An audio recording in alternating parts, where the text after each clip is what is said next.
Alright folks, when you're about ready to charge up your car or truck's AC, normally what you'll have to get is some R134A pretty much. And also what comes with that normally, or you'll have to buy separately, is actually the U-Charge hose. This is what the hose look like right here. It'll have, you want to always get one that has a gauge in the middle that tells you the pressure of it. And one end of it's going to have like this piece right here that you want to be connected onto your low pressure line on your AC underneath the hood of your car. It's in different places on different models of vehicles and different types of vehicles, but normally to connect this, what you're going to be doing is pushing in like this, and once you push that in, you'll be taking this part and actually plugging it onto your low pressure line on your AC and then releasing that. And what this part is going to do is go over top of your low pressure line.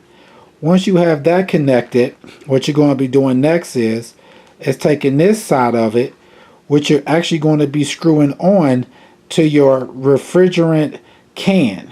Your R134A is a can, and it'll have like a top part that actually screw into this. And if you look down inside of here, you'll see like a little needle in the middle. So when you're first screwing your can onto it, you want to make sure that this is turned all the way up, because you don't want that needle to be sticking out through that hole like that. You want it to be back like that. Then once you screw the can onto it, next what you're going to be doing is twisting this all the way down. And what you're going to be doing is punching a hole inside of your refrigerant can that's going to allow the actual refrigerant to come out. As you can see, as I'm turning this, you see that needle coming out of the hole, and what that's going to be doing is going into the can itself. And once you have it turned all the way down, you can see that needle sticking all the way out now. What that's going to mean is that that needle has punctured your can. The refrigerant still is not going to come out yet because you have that needle blocking the hole.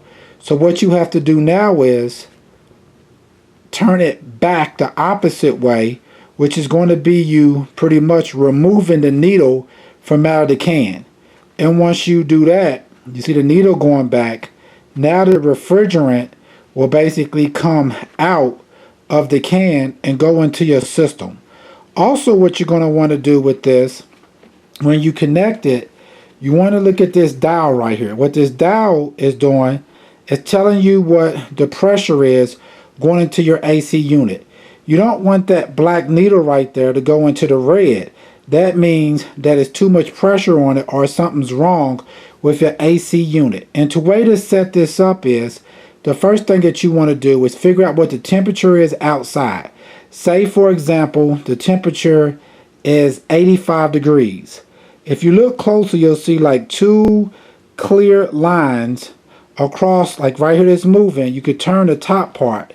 This top part turns. And you'll see two clear lines, and in the middle of that is an arrow. If you look close, you can see that arrow. See that arrow? What you want to do is point that arrow toward the temperature outside. So for example, it says 65, 70, 75, 80, 85. I got that little clear arrow that's in between those two long lines pointed at 85. So it's pointed at 85 down there, and on the top of it, it has the pressure band in between 45 and 55. So now when I'm charging my AC system, I'm going to want that black needle, that needle right there, to be right in between those two clear lines. So therefore my system, I want it to be charged up, since the in between the two clear lines, this is 45 and this is like 55, so 50. So I'm going to charge my system up until that black line goes right to that middle and touches the 50. Once I've done that, I know now that I have enough refrigerant inside of my AC compressor. So, but if it ever goes beyond that point right, these two lines into the red, you want to go ahead and stop charging it and disconnect it, because it could mean that it's either overcharged or that there's something wrong with your actual compressor itself. Alright folks, once again, this is how you would use a U-hose, a U-fill hose, to refill your AC compressor on your cars or trucks. Alright, please check out our other videos and please subscribe. Thanks.